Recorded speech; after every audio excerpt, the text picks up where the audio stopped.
आईच्या किचनमध्ये आपले खूप खूप स्वागत आहे। आज मी तुम्हाला केसांच्या सर्व समस्यांवर प्रभावी असं तेल बनवून दाखवणार आहे। त्याच्यासाठी काय काय साहित्य लागेल ते आपण बघू। ह्या जर वस्तू नसतील तुमच्याकडे तर त्याच्याऐवजी कोणत्या वस्तू वापरायच्या ते सुद्धा मी तुम्हाला या व्हिडिओमध्ये सांगणार आहे। तर व्हिडिओ शेवटपर्यंत अवश्य पहा। कच्च्या खाणीचे मी खोबरेल तेल घेतलेलं आहे। या खोबरेल तेलाऐवजी तुम्ही साधं खोबरेल तेल कोणतंही घेऊ शकता। मी 250 ग्रॅम खोबरेल तेल घेतलेलं आहे। 7-8 आवळे घेतलेले आहेत मी क्रश करून। या आवळ्याऐवजी तुम्ही आवळा पूड किंवा आवळ्याचा रस घेऊ शकता। 7-8 बदाम भिजत घातलेले आहे मी रात्री। आपल्याला पारिजातकाची फुलं लागतील, ही सेंटसाठी घेतलेली आहे मी। जास्वंदाची फुलं आहेत 2 ते 3। या जास्वंदाच्या फुलाच्या ऐवजी तुम्ही सुकलेली फुलं सुद्धा घेऊ शकता किंवा जास्वंदाची पानं सुद्धा घेऊ शकता। गोड लागेल आपल्याला आणि थोडे मेथीदाणे लागतील। चला तर बघूया मग काय करायचं ते। आता हे जे कोरफडचं पान आहे हे अशा पद्धतीने मी कापून घेणार आहे। जे आपले काटे आहेत ते काढून घ्यायचे आपल्याला दोन्ही साइडचे। आणि मी कोरफडचं पान थोड्या नंतर उभं झरायला ठेवलेलं होतं, कारण याच्यामध्ये जो पिवळा रस असतो तो निघून जायला हवा, कारण तो विषारी असतो थोडा।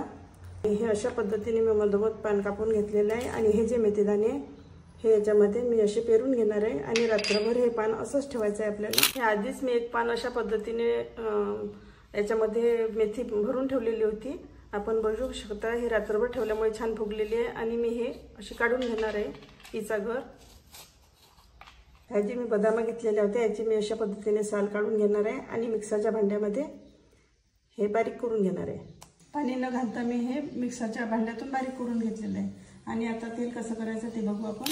मी एक काचेची बरणी घेतलेली आहे। या बरणीमध्ये आपल्याला हे पूर्ण तेल ओतून घ्यायचं आहे।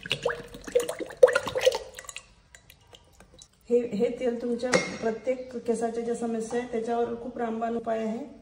याच्यामध्ये मी सर्व साहित्य घालून घेणार आहे। आता खाली केस लहान मुलांचे जे पांढरे होतात आणि आपण जी केमिकलयुक्त मेहंदी लावतो त्याच्यामुळे जे आपले केस गळतात, केसात कोंडा होतो, खाज येते, त्या सर्व याच्यावर हा रामबाण उपाय आहे। आवळा क्रश केलेला हा सुद्धा मी याच्यामध्ये घालून घेणार आहे। हे जी फुलं आहे मी सेंटसाठी घेतलेली आहे। ही फुलं ऑप्शनल आहे, आपल्याकडे असतील तर घाला, नाही घातली तरी चालतील। आणि जास्वंदाची जी फुलं घेतलेली आहे ते सुद्धा ह्या पाकळ्या मी याच्यामध्ये घालून घेणार आहे। ही बरणी आपल्याला अशीच 4 दिवस उन्हामध्ये ठेवायची आहे। चमच्याच्या साहाय्याने हे पूर्ण मी याच्यामध्ये मिक्स करणार आहे। आणि दररोज आपल्याला या बरणीमधलं हे अशा पद्धतीने मिक्स करायचं आहे। ही उन्हात मला 4 दिवस ठेवायची आहे, म्हणजे याच्यामधला जो आपण औषधी वनस्पती याच्यामध्ये ज्या घातलेल्या आहेत त्याच्यामधला पूर्ण अर्क या तेलामध्ये उतरेल। आणि पुढची प्रोसिजर आपण नंतर करू।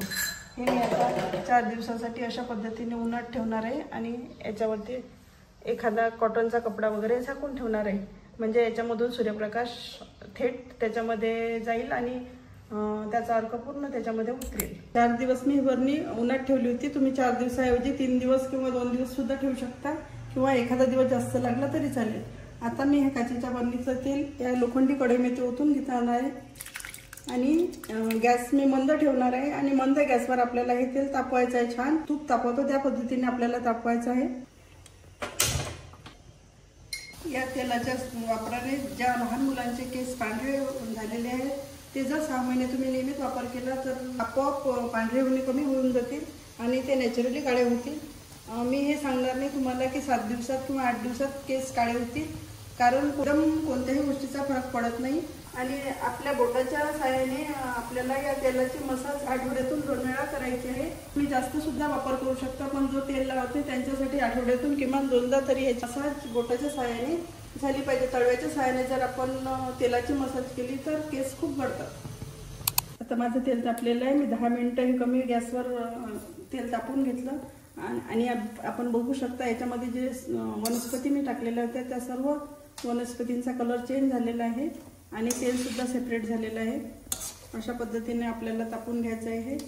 आणि आपण थंड झाल्यानंतर जे आपण जास्वंदीची फुलं त्याच्यामध्ये घातलेली होती ते बोटाच्या साहाय्याने अशी दाबून पाहू शकता, किंवा याच्यामधून जेव्हा वाफा निघतात तेव्हा तेल तापलं असं समजायचं। आता मी गॅस बंद करणार आहे। तेल थंड झाल्यानंतर मी गाळून घेणार आहे। तेल गाळून तयार झालेलं आहे। आणि आपल्याला जर व्हिडिओ आवडला तर लाईक, शेअर आणि सबस्क्राईब करायला विसरू नका। धन्यवाद।